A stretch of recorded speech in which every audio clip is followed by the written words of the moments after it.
This is day 6 of Be Still, Praying Like Monks, Living Like Fools. Chapter 2, Be Still and Know.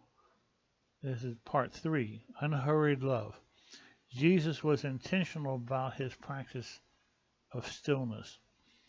He began his ministry with 40 days of wilderness solitude. He retreated into stillness before he chose the 12 disciples from his growing crowd of followers. After he healed a leper, and as he sent out his followers to minister to the surrounding villages. Frequently, he slipped away from the crowd late at night and early in the morning, usually to the Mount of Olives, which seemed to be his preferred setting for quietness. He retreated into the company of the Father and from the noise of the praise and criticism alike, escaping the clamor of the crowd in the face of objective success and apparent failure to listen instead to the still small whisper of the Spirit. Jesus was intentional, and yet he was equally interruptible. Sure, he slipped away from the crowds, but he also allowed himself to be interrupted mid-mission to heal Bartimaeus on the outskirts of Jericho, a hemorrhaging woman in a crowd, and even to appreciate the faith of a Syrophoenician woman. Jesus was intentional and interruptible. There's a word for that posture, unhurried. Hurry is the great enemy of the spiritual life. Why? Because hurry kills love. Hurry hides anger, agitation, and self-centeredness, blinding our eyes to the truth that we are God's beloved, and she is sister, he is brother. Throughout church history, certain sects have devoted their entire lives to stillness. The Russian church gave a name to this solitary way, Pustinia. These radical contemplators withdrew to the desert to live in isolation and perpetual solitude.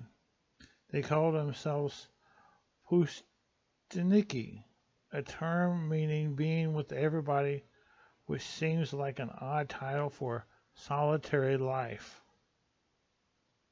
They embrace lives of intentional stillness as a discipline, but equally lives of interruptibility, refusing to ever latch their door, remaining constantly available, making the needs of their neighbor the highest priority, intentional and interruptible, unhurried. Stillness before God transforms us into unhurried love. It is in the stillness of silent prayer that God turns over the soil of our hearts, revealing our desires to us in the source of their fullest satisfaction.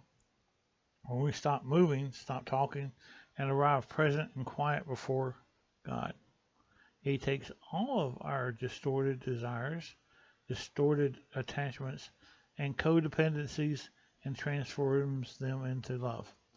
When we use others to meet our needs, we can't love them. Codependent people really don't truly love each other. They're using each other. Each needs the other to feel okay. When we need the world, need something from the world, need something from the fearfully and wonderfully made people who populate the world to make us feel whole ourselves, we can't love. God has to break our attachments to the world so we can truly love the world. God has to break our attachments to the people in it who feed our egos so we can truly see others, know others, welcome others, and love others. The place where this work happens is silent prayer. In this way, stillness is profoundly missional. Stillness starts in isolation and ends in being with everybody. Prayer posture, page 49. Almost everyone who recites Psalm 46 stops with, "Be still and know that I am God." But that's not where the sons of Korah stopped. Be still. Let go of your anxiety. Lay down your burden. Take a rest for your soul, and then I will be exalted among the nations. I will be exalted in the earth. That's the destination of this prayer, the promise we become aware of in holy stillness. Exalted in the earth means God's presence becomes reality, plainly visible. It means love breaks out everywhere there is hate. Kindness floods competition and sweeps it away. Peace swallows up fear. Joy washes over jealousy. Self-control calms rage. Here's the way God promises to get all that done. Be still and know that I am God. Be still. Remember who God is. Remember who you are. Then do your best to live without getting the order mixed up. That'll be enough. That's where you start changing, and as a result, the world around you starts changing too. Picture yourself on a beach. It's a brisk November day. The cold wind cuts through your clothes. Waves crash methodically as water pulls in and out with the tide. The sun hangs low in the late afternoon, and the water stretches hundreds of miles beyond what looks like the edge. See anything more powerful than you? Great. Start there. Practice. Be still.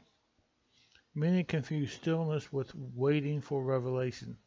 Sometimes revelation does come, and it's marvelous, but that's not the purpose of stillness. The purpose is consent. It is a daily practice of consenting to the work of God's Spirit, which is deeper than understanding or words.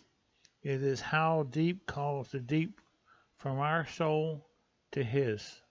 Pick a consistent time for you. This may be the final moments before rushing off on your morning commute, the sudden silence right after dropping the kids at school, or the daily office lunch break. It could be the very first thing you do in the morning or the last thing you do before your head hits the pillow. When doesn't matter as long as the wind is consistent, because there's no such thing as a habit or a priority that doesn't happen consistently. Create a ritual. Choose an ordinary place to become sacred, holy ground. This could be your favorite chair, the back porch steps, the upstairs balcony, or the window seat in the city bus. Sit straight up with your 2 feet planted firmly on the ground. Lay your hands in your lap, palms up, palms open, facing up. Close your eyes. Breathe in deeply and exhale 3 times. Pray something simple and invitational. Traditionally, this is called a breath prayer. It sounds like, "Here I am, Lord," or "Come, Holy Spirit," or "Lord, have mercy." Then be quiet. Be still. Wait. I suggest setting a timer. Chime on your device or an old-fashioned stopwatch will do. When you set the timer, it keeps you from needing to open your eyes to check the time. Start with 2 minutes. Do this every day. Just 2 minutes of silence. After a month, bump it up to 4. And then a month later to 6. Keep this going until you get to 10 minutes. So that's 1, 2, 3, 4, maybe 5 months. Resist the urge to decide if this practice of silent prayer is working. Don't evaluate it if you're getting anything out of it. Simply trust that the practice of a couple centuries worth of saints and the practice of Jesus himself might have a place in your life too. Practice silence as a sacrificial offering to God. It's that simple. It's about giving something of yourself to God, not getting something from God. One day you'll look up, discovering that somewhere along the way, at a point you can't name precisely, but know for sure you've crossed, silent prayer becomes a lifeline, an essential. Give God the first word and let the spoken prayer follow as a response. Page 51.